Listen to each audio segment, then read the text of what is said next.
الحمد للہ وکفا وسلام علی عبادہ الذین اصطفى اما بعد اعوذ باللہ من الشیطان الرجیم بسم اللہ الرحمن الرحیم وتلک الایام نداولها بین الناس سبحان ربک رب العزت عما یصفون وسلام علی المرسلین والحمد للہ رب العالمین اللہم صلی علی محمد وعلی آل سیدنا بارک وسلم۔ اللہ رب العزت میں ارشاد فرماتے ہیں کہ ہم انسانوں کے درمیان دنوں کو عدلتے بدلتے رہتے ہیں۔ جس طرح موسم بدلتا رہتا ہے نا، کبھی سردی، کبھی گرمی، کبھی خزاں، کبھی بہار، اسی طرح حالات بھی بدلتے ہیں۔ کبھی صحت ہے، کبھی بیماری ہے، کبھی خوشی ہے، کبھی غلبی ہے، کبھی فراخی ہے اور کبھی تنگی ہے۔ آج کل چونکہ من حیث القوم ہمارے اوپر تنگی کے حالات آئے ہوئے ہیں، تو اس لیے مناسب سمجھا کہ ہم آج ان اسباب کے بارے میں بتائیں جن کی وجہ سے اللہ تعالیٰ رزق کو فراخ کر دیتے ہیں۔ ان کو کہتے ہیں رزق کی کنجیاں۔ یہ 17 کنجیاں ہیں، آپ ان کو یاد کر کے اس پر عمل کریں اور اپنی آنکھوں سے رزق میں برکت پڑتی ہوئی دیکھیں گے۔ سب سے پہلا کام استغفار، کیونکہ اس قسم کی جو آزمائش ہیں یہ دو طرح سے آتی ہیں، ایک گناہوں کے وبال کی وجہ سے اور ایک درجات کو بلند کرنے کی وجہ سے۔ انبیاء کرام اور اولیاء کرام کے درجات بلند ہوتے ہیں، ان کے لیے یہ آزمائشیں درجات کو بلند کرنے کے لیے آتی ہیں، اور ہم عوام الناس ہمارے اوپر یہ ہمارے گناہوں کا وبال بن کے آتی ہیں۔ اس لیے اس کا ایک حل ہے کہ اللہ کے سامنے استغفار کیا جائے۔ اللہ کا قرآن عظیم شان میں وعدہ ہے، اللہ تعالیٰ ارشاد فرماتے ہیں استغفروا ربکم انہ کان غفارا۔ اللہ کے سامنے استغفار کرو، وہ گناہوں کو بخشنے والا ہے۔ یرسل السماء علیکم مدرارا، تمہارے اوپر بارشوں کو برسائے گا۔ ویمددکم باموال، اور اللہ مال کے ذریعے سے تمہاری مدد کرے گا۔ کتنا واضح الفاظ میں اللہ فرما رہے ہیں کہ اگر تم استغفار کرو گے تو میں تمہارے مال کے ذریعے سے مدد کروں گا، وبنین، اور بیٹے دے کے تمہاری مدد کروں گا، وَيَجْعَلْ لَكُمْ جَنَّاتٍ، اور تمہارے لیے باغ ہوں گے، ان کے پھل بہتر ہو جائیں گے، تمہیں اللہ تعالیٰ باغوں میں زیادہ پھل دیں گے، تمہاری دکانوں کی آمدنی بڑھ جائے گی، وَيَجْعَلْ لَكُمْ أَنْهَارًا، اور اللہ تمہیں پانی کے زمین سے چشمے جاری عطا کریں گے۔ یہ سب نعمتیں استغفار سے ملتی ہیں، لہذا نمبر پہ ہمیں چاہیے کہ ہم کثرت سے استغفار کریں، اور یہ استغفار برائے نام نہیں ہونا چاہیے، دل سے اپنے گناہوں پہ شرمندہ ہوں اور استغفار کر رہے ہوں۔ رابعہ بصریہ فرماتی تھی استغفارنا یحتاج الی استغفار، کہ ہمارا استغفار اس قابل ہے کہ اس کے اوپر استغفار کیا جائے کہ یا اللہ اتنی غفلت کے ساتھ ہم بات کر رہے ہیں، تو دل کی ندامت کے ساتھ اگر ہم گناہوں پہ استغفار کریں گے تو کے دروازے کھول دیں گے، کیونکہ اللہ رب العزت کا قرآن عظیم شان میں یہ وعدہ ہے۔ رزق کی دوسری کنجی نماز کا اہتمام۔ اللہ تعالیٰ ارشاد فرماتے ہیں بالصلاۃ واصطبر علیہا لا نسألک رزقا نحن نرزقک، تم اپنے اہل خانہ کو نماز کا حکم دیجئے اور اس پر جمے رہیے، ہم آپ کو رزق نہیں کمانا چاہتے، رزق ہم آپ کو پہنچائیں گے۔ یعنی اللہ وعدہ فرما رہے ہیں نحن نرزق، ہم تمہیں رزق پہنچائیں گے۔ جب اللہ وعدہ فرما رہے ہیں تو پھر اس میں کوئی شک نہیں ہونا چاہیے، یقیناً نماز کے اہتمام سے اللہ رزق کے دروازے کھول دیتے ہیں۔ اگر آپ غور کریں تو من حیث القوم آج نماز میں ہم بہت سستی کرتے ہیں۔ اول تو باجماعی بس بھاگی دوڑی کی نماز، شیطان لگائے ہے بس مہمانوں کو چائے دے کے پھر نماز پڑھتی ہوں، اور چائے بننے میں دیر ہو جاتی ہے کیونکہ گیس نہیں ہوتی تو نماز چلی جاتی ہے۔ نماز کو اولیت دینی چاہیے، یہ اللہ کا حکم ہے، اور اس کی وجہ سے گھر میں برکتوں کے دروازے کھلتے ہیں۔ آج آپ دیکھیں کئی ایسے گھر ہیں جن میں فجر کی نماز پڑھنے والا کوئی بھی نہیں ہوتا، سب سوئے پڑے ہوتے ہیں۔ تو نماز کے اہتمام سے اللہ تعالیٰ رزق کے دروازے کھول دیتے ہیں۔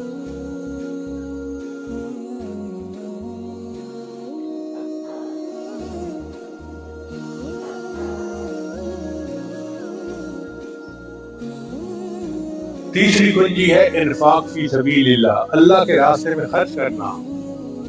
کیونکہ انسان اللہ کے راستے میں جو خرچ کرتا ہے اللہ اس کو 10 گنا کر کے واپس لوٹاتے ہیں، کم از کم۔ من جاء بالحسنۃ فلہ عشر امثالھا، جو ایک نیکی کرے گا اللہ اس کو 10 گنا واپس لوٹائیں گے۔ تو جو اللہ نے ہمیں دیا ہے اس کو ہم غریبوں پر، یتیموں پر یا بھوکوں پر خرچ کریں، دل بڑا کریں، اور پھر اس کی برکت دیکھیں کہ اللہ تعالیٰ رزق میں فراخی کیسے کرتے ہیں۔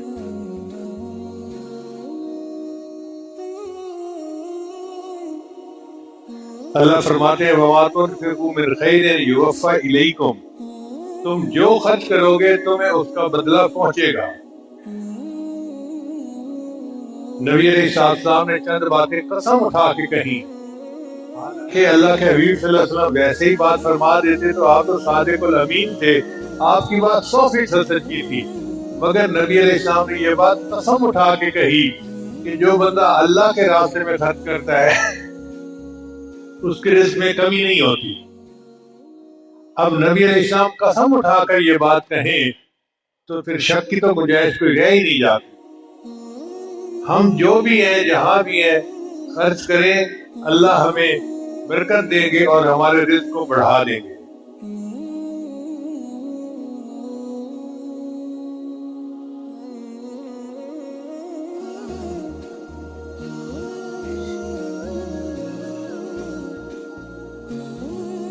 مشہور واقعہ ہے، ایک مرتبہ رابعہ بصریہ کے ہاں مہمان آئے، اب گھر میں کچھ نہیں تھا کھانے کھلانے کے لیے، تو کچھ دیر کے بعد دروازے پر دستک ہوئی۔ رابعہ بصریہ نے خادمہ کو کہا کہ جاؤ دیکھو کون ہے۔ اس نے کہا جی ایک بندہ آیا ہے اور وہ 9 روٹیاں لے کے آیا ہے۔ کہا نہیں یہ ہماری نہیں ہے، اس کو لے جاؤ۔ پھر کچھ دیر کے بعد دوبارہ دستک ہوئی، پھر یہی ہوا، پوچھو بھائی کون ہے؟ یہ بندہ آیا ہے 9 روٹیاں لے کے آیا ہے۔ اب رات کافی دیر ہو گئی تھی، مہمانوں کو بھوک بھی لگی ہوئی تھی، تو پھر کافی دیر کے بعد ایک بندہ آیا، پوچھا باندی سے کہ کون؟ اس نے کہا جی کوئی بندہ روٹیاں لے کے آیا ہے۔ کہ کتنی روٹیاں ہیں؟ کہ 9 روٹیاں۔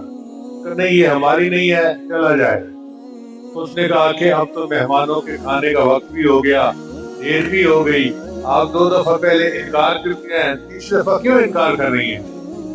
ان کا دیکھو وجہ یہ ہے کہ میرے پاس صبح 1 روٹی تھی، سائل آیا اور میں نے روٹی اس کو اللہ کے لیے دے دی، اب جب میں نے 1 روٹی دی تو اللہ نے 10 روٹیاں مجھے لوٹانی ہے، اور یہ 9 لے کے آیا، یہ میری نہیں کسی اور کی ہے۔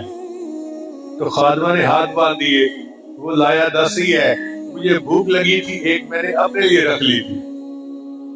تو جب اتنا یقین ہو کہ ہمیں 1 کے 10 اللہ لوٹائیں گے تو پھر بندے کو خرچ کرنا تو نہیں آتا۔ جو بھی ہو لِيُنْفِقْ ذُو سَعَةٍ مِّن سَعَتِهِ،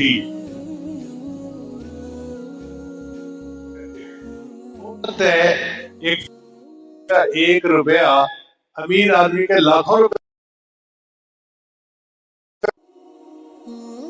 صحابہ کرام کے بارے میں اللہ میں آنے والوں کا احد پہاڑ کے،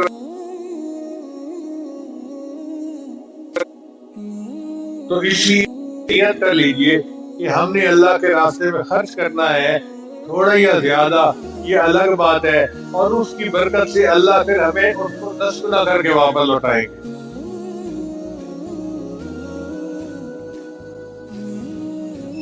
حبیب اجمی کا واقعہ ہے، یہ ان پڑھ تھے اس لیے ان کو اجمی کہتے تھے، مگر صوفی ٹائپ آدمی تھے۔ ان کی بیوی نے آٹا نکالا کہ میں کھانا پکاتی ہوں، پھر وہ آگ کا انتظام کرنے کے لیے باہر نکلی تو اتنے میں سائل آ گیا۔ اب جب سائل آیا تو انہوں نے کہا میں نے اس کو خالی نہیں جانے دینا، جو گھر کا آٹا تھا بنا ہوا وہ دیا۔ اب جب بیوی آئی تو اس نے پوچھا آٹا کہاں ہے؟ کہنے لگے میں نے روٹیاں پکنے کے لیے دے دیا ہے۔ انتظار میں بیٹھ گئے۔ کچھ دیر کے بعد اللہ کی شان دروازہ کھٹکھٹایا گیا اور ایک بندہ تازہ تازہ روٹیاں لے کر آیا، ساتھ سالن بھی تھا۔ اس نے کہا جی کہ وہ جو آپ نے آٹا بھیجا تھا نا روٹیاں پکانے کے لیے، وہ روٹیاں لے کے بندہ آ گیا ہے۔ تو حبیب اجمی نے کہا دیکھو میرا اللہ کتنا بڑا ہے، اس نے مجھے روٹیاں بھی پہنچا دی اور نفع میں مجھے سالن بھی دے دیا۔ ہم اگر اللہ کے راستے میں خرچ کریں گے تو اللہ ہمیں وہ بھی لوٹائیں گے اور اس میں نفع بھی عطا فرمائیں گے۔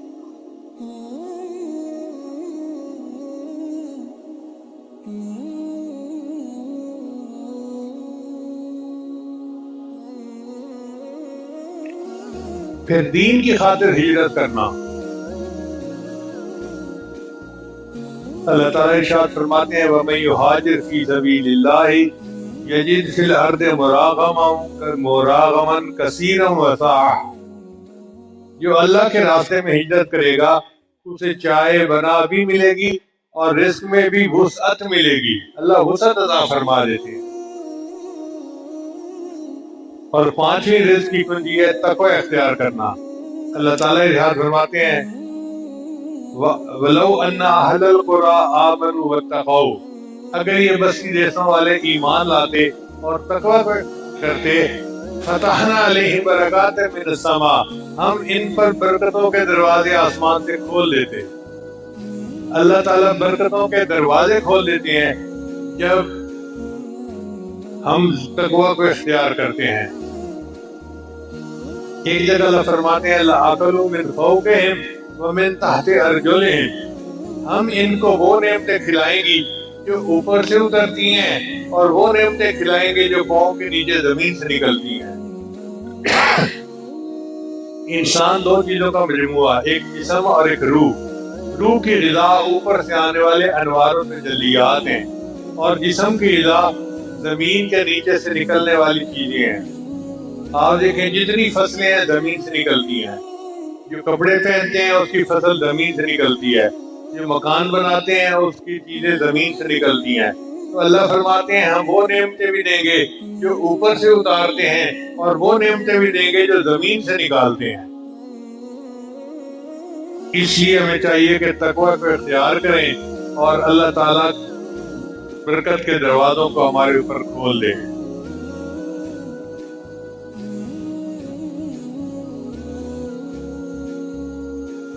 پھر چھٹی کنجی ہے کثرت عبادت۔ حدیث مبارکہ ہے کہ ابن آدم، اے ابن آدم تفرغ لعبادتی، اپنے آپ کو میری عبادت کے لیے فارغ کر دے، املأ صدرک غنا، میں تیرے سینے کو غنا سے بھر دوں گا، واسد فقرک، اور تیرے فقر کو ختم کر دوں گا۔ کتنی وضاحت کے ساتھ اللہ نے وعدہ فرمایا کہ یہ حدیث قدسی ہے کہ اللہ فرماتے ہیں میرے بندے تو اپنے آپ کو عبادت کے لیے فارغ کر دے، میں تیرے سینے کو غنا سے بھی بھر دوں گا اور تیری فقر کو ختم بھی کر دوں گا۔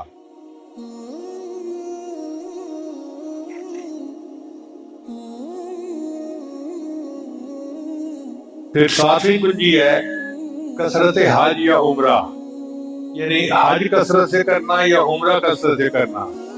آج ہم سمجھتے ہیں کہ یہ عمرہ کرنے سے پیسے کم ہو جائیں گے، پیسے کم نہیں ہوتے۔ اللہ ان پیسوں کو کئی گنا واپس کر کے لوٹا دیتا ہے۔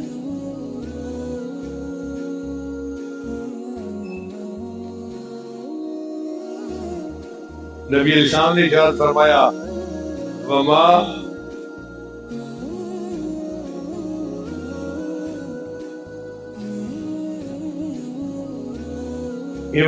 حاج قطو، کثرت سے حج یا عمرہ کرنے والا کبھی محتاج نہیں ہوتا۔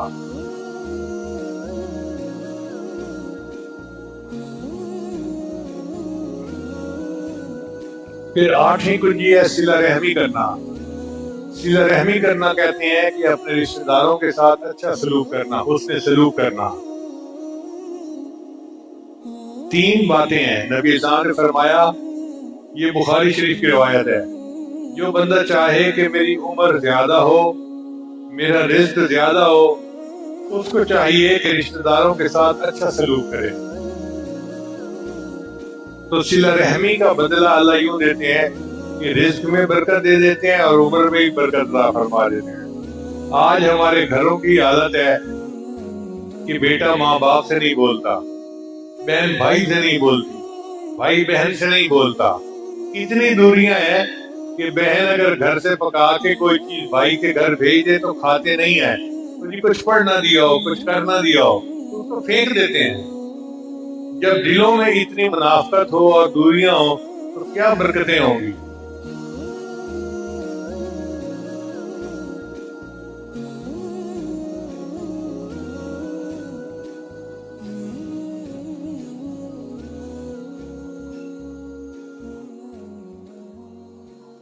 رزق کی نویں کنجی کمزوروں سے اس نے سلوک کرنا۔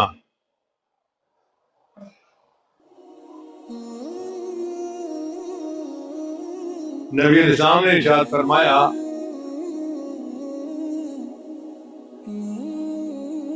لعلکم ترزقون بضعفائکم، تمہیں تمہارے کمزوروں کی وجہ سے رزق دیا جاتا ہے۔ آج نوجوان بوڑھے ماں باپ کو اپنے لیے بوجھ سمجھتا ہے اور اس کو یہ نہیں پتا ہوتا کہ انہی کی وجہ سے مجھے اللہ رزق دے رہے ہیں۔ نبی علیہ السلام نے ارشاد فرمایا وَلَوْ يُؤَاخِذُ اللَّهُ النَّاسَ بِمَا كَسَبُوا، اگر اللہ تعالیٰ تمہارے عملوں پر پکڑنے پہ آ جاتے مَا تَرَكَ عَلَى ظَهْرِهَا مِن دَابَّةٍ، تو زمین کے اوپر کوئی جاندار بھی نہ باقی بچتا۔ اگر اللہ گناہوں پہ پکڑ کرنے پہ آ جاتے تو زمین کے اوپر کوئی جاندار بھی نہ زندہ بچتا۔ اب ہم اگر بچے ہوئے ہیں تو کمزوروں کی وجہ سے، کیا پتا کسی فقیر کی دعا لگ گئی، کسی کمزور کی دعا لگ گئی، ہم نے کسی کے مشکل حالات میں دو محبت کے بول بول دیے، اس کو سکون مل گیا اور اس کی وجہ سے اللہ نے ہمارے اوپر رحمت فرما دی۔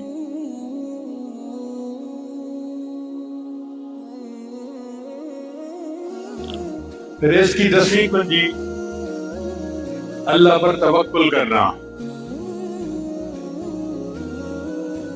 اللہ تعالیٰ ارشاد فرماتے ہیں وَمَن يَتَوَكَّلْ عَلَى اللَّهِ فَهُوَ حَسْبُهُ، جو اللہ پر توکل کرتے ہیں اللہ اس کے لیے کافی ہو جاتا ہے۔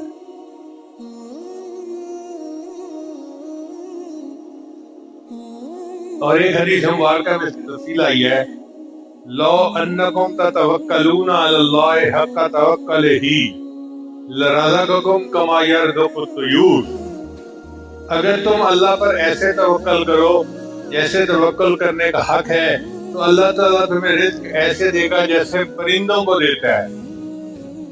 کیا مطلب کہ پرندے صبح خالی پیٹ اپنے گھر سے نکلتے ہیں، شام جب واپس لوٹتے ہیں تو ان کے پیٹ بھرے ہوئے ہوتے ہیں، اور ہمارا حال الٹا ہے، ہم پیٹ بھر کے صبح گھر سے باہر نکلتے ہیں، جب شام واپس لوٹتے ہیں تو پیٹ خالی ہوتے ہیں۔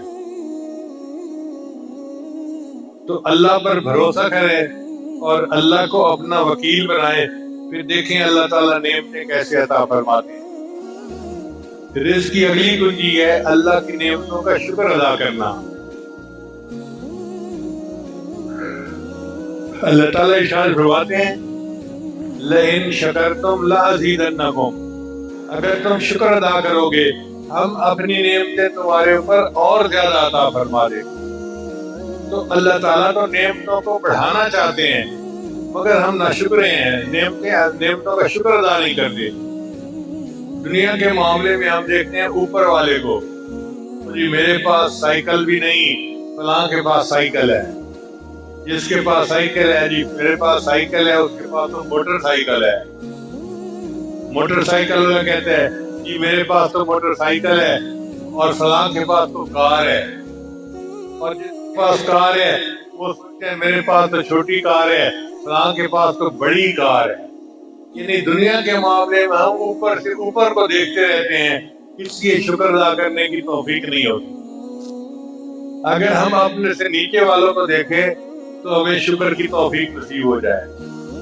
ایک بندہ تھا، اس کے پاس جوتے نہیں تھے، وہ دوپہر زور مسجد میں آیا تو پاؤں جل رہے تھے، تو اس کے دل میں نا بڑی ناشکری تھی، یا اللہ میں تیری نمازیں پڑھنے کے لیے مسجد میں آ رہا ہوں اور تو نے تو مجھے جوتے بھی نہ دیے کہ میں جوتا پہن کے آ جاؤں۔ جب نماز پڑھ کے نکلا تو اس نے دیکھا کہ ایک لنگڑا جو ہے وہ ٹانگوں کے بغیر آ رہا ہے مسجد کی طرف، تو اس کے دل پہ چوٹ لگی کہ مجھے اللہ نے ٹانگیں تو سلامت دی ہیں، میں تو جوتوں کے لیے روتا پھرتا تھا، اس کی ٹانگ بھی نہیں اور یہ پھر بھی مسجد میں آ رہا ہے۔ پھر اس نے اللہ کا شکر ادا کیا کہ اللہ میں تیرا شکر ادا کرتا ہوں، تو نے مجھے کتنوں سے بہتر بنایا، مجھے سلامت ٹانگیں تو دی ہیں۔ تو ہمیں اللہ نے آنکھیں دی، دماغ دیا، صحت دی، ہر نعمت اللہ نے دی، لیکن ہم ان چیزوں کا شکر ادا نہیں کرتے۔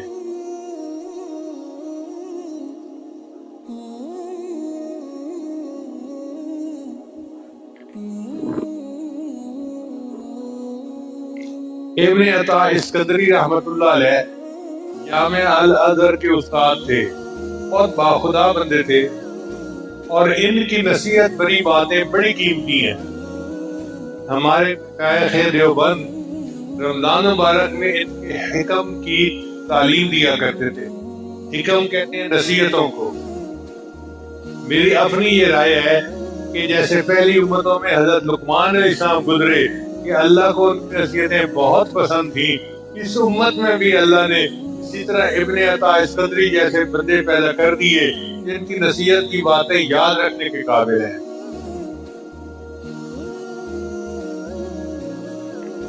چنانچہ وہ فرماتے ہیں من لم یشکر النعم فقد تعرض لزوالها، جو نعمت کا شکر ادا نہیں کرتا وہ اپنی نعمتوں کو چھن جانے کے لیے پیش کر دیتا ہے۔ یعنی جو بندہ نعمت کا شکر ادا نہیں کرتا وہ یہ کہتے ہیں اللہ بے شک یہ نعمت مجھ سے واپس لے لو۔ من لم یشکر النعم فقد تعرض لزوالها ومن شکرها فقد قید بإقالها، اور جس نے نعمت کا شکر ادا کیا اس نے نکیل ڈال کے اس نعمت کو اپنے پاس قید کر لیا۔ یعنی شکر ادا کرنے سے وہ نعمت بندے کے پاس قید ہو جاتی ہے، رہ جاتی ہے۔ ہم اللہ کی نعمتوں کا شکر ادا کریں گے تو اللہ کی نعمتیں ہمارے اوپر زیادہ بھی ہوں گی اور اللہ ہمیں نعمتوں میں برکتیں عطا فرمائیں گے۔ پھر رزق کی اگلی کنجی اہل خانہ کو سلام کرنا۔ چنانچہ آج ہمارے معاشرے میں اس چیز کی بہت کمی ہے۔ وہی بندہ جو دوستوں کی محفل میں کہکے لگا رہا ہے، دفتر میں خوش ہے، لوگوں کے ساتھ خوش ہے، جب گھر آتا ہے تو موڈ بنا ہوا ہوتا ہے اور گھر والوں کو صحیح طریقے سے سلام بھی نہیں کرتا۔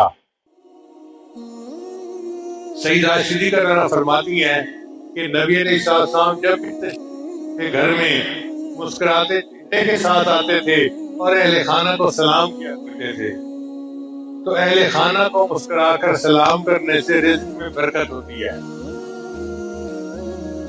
بہت پہلے کی بات ہے، اس وقت کچھ معاملات تھے، پورے ملک کے اندر بہت جو ہے وہ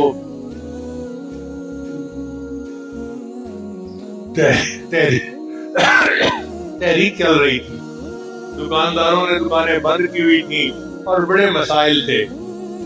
تو ایک میمن لڑکا تھا، اس نے مجھے فون کیا کہ جی میں کاروبار کرتا ہوں، میری شادی کو تقریباً 1 سال ہو گیا ہے، میرا اور میری بیوی کا آپس میں جوڑ نہیں بنتا، تو ہم نے فیصلہ کیا ہے کہ ہم آپس میں علیحدگی اختیار کر لیں۔ میں نے کہا بھئی علیحدگی اختیار کیوں کرنی ہے؟ اس نے کہا اس لیے کہ زندگی برباد کرنے کا کیا فائدہ، وہ اپنی راہ لے، میں اپنی راہ لوں۔ ہم ماں باپ کو بتانا چاہتے ہیں، تو بیوی نے کہا کہ پہلے حضرت صاحب کو بتا دو۔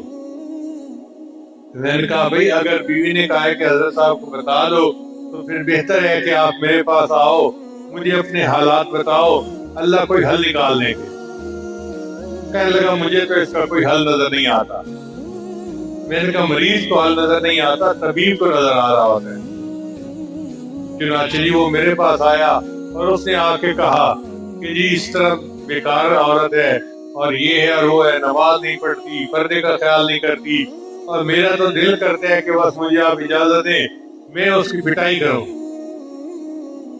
اب وہ پٹائی کے موڈ میں اجازت لینے میرے پاس آ گیا۔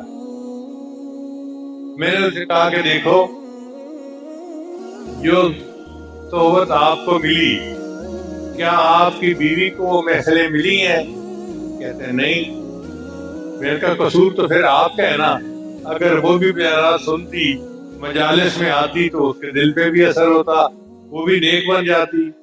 اب اس کا حل یہ ہے کہ آپ جب دفتر بند کرنے لگیں تو دفتر کی پریشانیاں دفتر کے اندر بند کر کے اس کو تالا لگا دیا کریں، اور گھر آ کے مسکراتے چہرے کے ساتھ آئیں اور نبی علیہ السلام کی سنت پر عمل کریں کہ اہل خانہ کو سلام کریں۔ اس نے کہا جی ٹھیک ہے۔ اب صورتحال یہ تھی کہ بیوی کھانا بنا کے گھنٹوں انتظار کرتی کہ میرا خاوند آئے گا اور میں اس کے ساتھ مل کے کھانا کھاؤں گی۔ خاوند صاحب جب گھر میں آتے تو بزنس کی وجہ سے ان کا سڑا ہوا منہ ہوتا اور وہ سیریس ہوتے، تو بیوی سمجھتی کہ شاید خاوند کو میں پسند نہیں ہوں، تو اس کو غصہ آتا، میں خوبصورت بھی ہوں، پڑھی لکھی بھی ہوں، اس کے چچا کی بیٹی ہوں، میرے اندر کیا کمی ہے جو میرے ساتھ ہی محبت سے پیش نہیں آتا؟ تو یوں الجھنیں شروع ہوتی اور ایک دوسرے کے ساتھ تکرار شروع ہو جاتی۔ روز کا جھگڑا یہ معمول بنا ہوا تھا۔ اب جب میں نے اسے کہا کہ جاؤ اہل خانہ کو سلام کرنا اور مسکرا کے ان کو جو ہے وہ سلام کرنا، یہ گیا اور جا کے اس نے مسکرا کے دیکھا اور سلام کیا۔ اب جب ادھر مسکراہٹ تھی تو صاحب بیوی نے بھی مسکرا کے استقبال کیا۔ اب جب دونوں طرف سے مسکراہٹیں ہوں تو پھر محبتیں بڑھتی ہیں، چنانچہ میاں بیوی کے درمیان محبتیں بڑھنی شروع ہو گئی۔ اب وہ پیار محبت سے کھانا بھی کھاتے، ایک دوسرے کے ساتھ باتیں بھی کرتے، اور ان کی محبت اتنی بڑی کہ اس نے 6 مہینے کے بعد مجھے فون کیا کہ حضرت یہ 6 مہینے ہم نے ہنی مون میں لگتا ہے کہ ہم کا خوش نصیب جڑا پوری دنیا میں کوئی نہیں۔ آپ اندازہ لگائیے کہ نبی علیہ السلام ایک سنت پر عمل کرنے سے ایک برباد ہونے والا گھر پھر سے آباد ہو گیا۔ اب اگر ایک سنت پر عمل کرنے سے گھر آباد ہو جاتا ہے، ہم پوری سنتوں پر عمل کریں گے گھر میں کتنی برکتیں ہوں گی۔ اس لیے اہل خانہ کو سلام کرنے سے رزق کے اندر برکت ہوتی ہے۔ پھر 14 اگلی کنجی ہے والدین کی فرما برداری۔ نبی علیہ السلام نے ارشاد فرمایا کہ 5 چیزوں سے رزق زیادہ ہوتا ہے: صدقہ پر مداومت یعنی صدقہ کرنا، دوسرا صلہ رحمی کرنا، تیسرا جہاد کرنا، چوتھا ہمیشہ باوضو رہنا، اور 5واں والدین کی فرما برداری کرنا۔ چنانچہ جو بندہ ان 5 باتوں پر عمل کرے گا اللہ تعالیٰ اس کو میں فراخی عطا فرمائے۔ ایک بزرگ کے کتابوں میں لکھا ہے کہ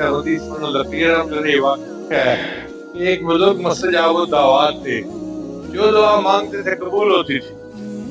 ایک بندے کو بڑی حیرت ہوئی کون سا عمل ہے کہ یہ بندہ مستجاب الدعوات بن گیا ہے۔ اس نے ایک دن اسے کہا بھائی میں چاہتا ہوں کہ 3 دن آپ کے ساتھ رہوں. اس نے کہا بہت اچھا.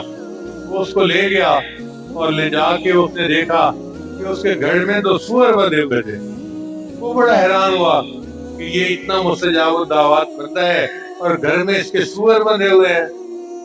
خیر جی، اس بندے نے پہلے ان سوروں کو کھانا ڈالا اور پھر کھانا خود بھی کھایا اور مہمان کو بھی کھلایا. 1-2 دن اس کا یہی عمل رہا. تو مہمان نے پوچھا بھئی آپ مستجاب الدعوات ہیں تو میں تو آیا تھا آپ کوئی خاص عمل کرتے ہوں گے جس کی وجہ سے اللہ نے آپ پر یہ مہربانی کی ہے. میں نے تو کوئی خاص عمل نہیں دیکھا، الٹا آپ نے سور پالے ہوئے ہیں اور ان کو چارہ پہلے ڈالتے ہیں بعد میں خود کھانا کھاتے ہیں. اس نے کہا میں کیا بتاؤں، یہ تو میرے ماں باپ ہیں. ان سے ایسا گناہ سرزد ہو گیا کہ اللہ نے ان کی شکل بدل دی اور ان کو انسان سے سور بنا دیا. مگر میرے تو ماں باپ ہیں، میں نے ان کو گھر میں رکھا ہوا ہے، میں ان کی خبرگیری کرتا ہوں، ان کو کھانا دیتا ہوں، پانی دیتا ہوں اور ان مستجاب الدعوات بنا دیا. اگر تمہارے والدین کافر بھی ہوں، مشرک ما فی دنیا معروفہ، پھر بھی دنیا میں تم ان کے ساتھ ہاں اگر دین کے راستے میں رکاوٹ بنے تو پھر انسان علیحدگی اختیار کر سکتا ہے. پھر اگلی کنجی ہے رزق کی دوام تحقق، ہمیشہ باوضو رہنا. اب یہ ایک چھوٹا سا عمل ہے کہ انسان جس طرح بے وضو رہنے کی عادت رکھتا ہے اسی طرح باوضو رہنے کی عادت ڈال دے. وضو کر لیا، اگر ٹوٹ گیا تو پھر وضو کر لیا، پھر ٹوٹ گیا پھر وضو کر لیا. ہر وقت باوضو رہنے کی کوشش کریں. ہر وقت باوضو رہنے سے ایک تو رزق میں برکت ہوتی ہے اور دوسرا یہ نبی اسلام نے فرمایا کماتا ہی تموتون، تم جس حال میں زندگی گزارو گے تمہیں اسی حال میں موت آئے گی. اب یہ کیسے ہو سکتا ہے کہ ایک ساری زندگی وضو کے ساتھ گزارے اور پھر اس کو موت جو ہے وہ فاسقوں کی آ جائے، اس کو اولیاء جیسی موت اللہ عطا فرمائے.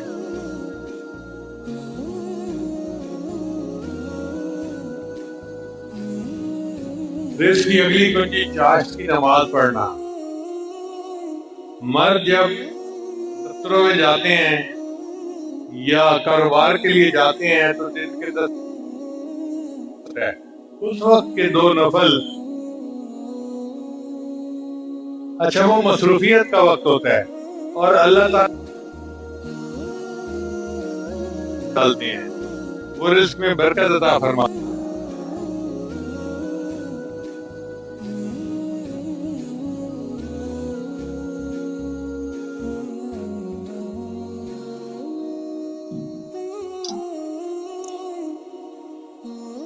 تو چاشت کی نماز پڑھنے سے اللہ تعالیٰ رزق میں برکت عطا فرماتے ہیں. کچھ دفتروں میں یا کاروبار کی جگہوں پہ چاشت کی نماز پڑھنا مشکل ہوتا ہے تو علماء نے ان کے لیے گنجائش دی ہے کہ وہ اشراق کے ساتھ نفل پڑھ لے کہ چاشت کی نماز اس میں شامل ہو جائے گی. مگر کوشش کریں کہ چاشت کی نماز پڑھیں تاکہ اللہ تعالیٰ رزق میں برکتیں عطا فرمائے.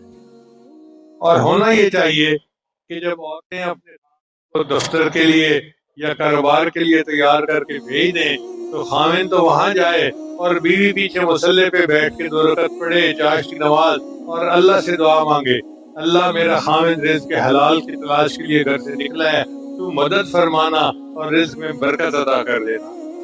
تو پھر اللہ تعالیٰ رزق میں برکت عطا فرما دیتے ہیں. پھر اگلی کنجی ہے سورہ واقعہ کی تلاوت. نبی علیہ السلام نے ارشاد فرمایا کہ جو بندہ ہر رات کو سورہ واقعہ کی تلاوت کرتا ہے اللہ اس کو رزق کی تنگی دے.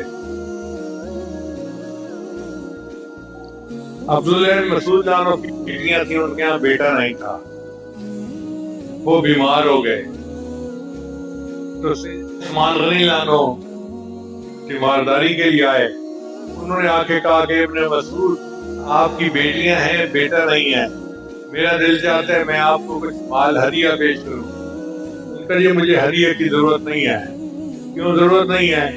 اس نے کہا اس لیے کہ نبی الاسلام نے فرمایا کہ جو بندہ رات کو سورہ واقعہ پڑھتا ہے اللہ اس کو فاقے سے بچا لیتے ہیں. چنانچہ میں نے بیٹیوں کو سورہ واقعہ کروا دی ہے، وہ ہر رات پڑھتی ہیں. مجھے یقین ہے کہ ان کو فاقہ نہیں آ سکتا. یقین دیکھو کتنا کامل تھا کہ وہ سورہ واقعہ پڑھ لیتی ہیں. اس کی برکت سے اللہ ان کو کبھی بھی محتاجی نہیں دیں گے. تو ہم بھی سونے سے پہلے رات کو سورہ واقعہ پڑھنے کی عادت بنا لیں.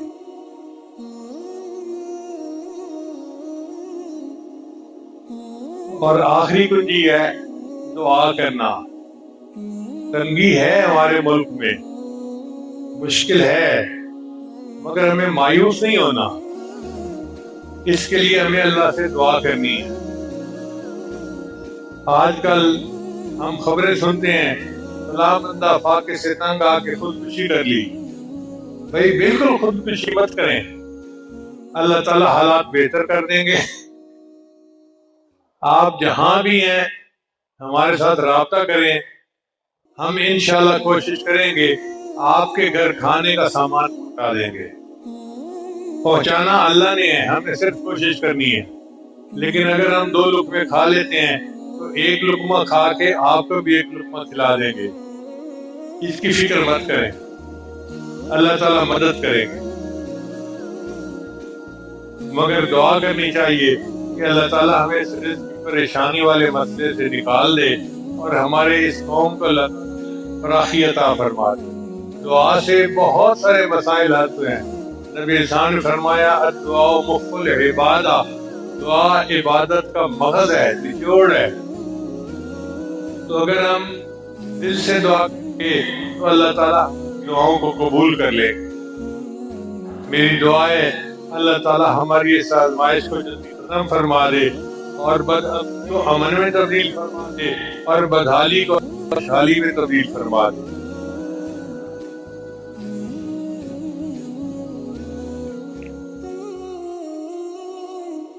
وہ جوڑ دیتا ہے، ٹوٹے رشتے وہ جوڑ دیتا ہے، بات رب پہ جو چھوڑ دیتا ہے. ٹوٹے رشتے وہ جوڑ دیتا ہے، بات رب پہ جو چھوڑ دیتا ہے. اس کے فضل و کرم کے کیا کہنے، لاکھ مانگو کروڑ دیتا ہے. اللہ وہ ذات ہے کہ کوئی اگر اس سے لاکھ مانگے تو وہ کروڑوں دیتا ہے. وہ تو اللہ ہے. اب دیکھیں اس فقیر کے پاس دینے کے لیے دعائیں ہیں، میرے مالک کے پاس تو دینے کے لیے کائنات کے خزانے ہیں. اس میں تو کوئی کمی نہیں. وہ خزانوں کے دروازے کھول دے گا اور ہماری جھولیاں بھر دے گا اور ہماری امید سے بڑھ کر ہمیں عطا فرمائے گا. لہذا دعا ہے کہ اللہ تعالیٰ ہم سب کی اس پریشانی کو دور فرمائے اور ہمیں اس پیارے ملک کے اندر پھر امن والی زندگی، خوشحالی والی زندگی عطا فرمائے. وآخر دعوانا ان الحمد للہ رب العالمین.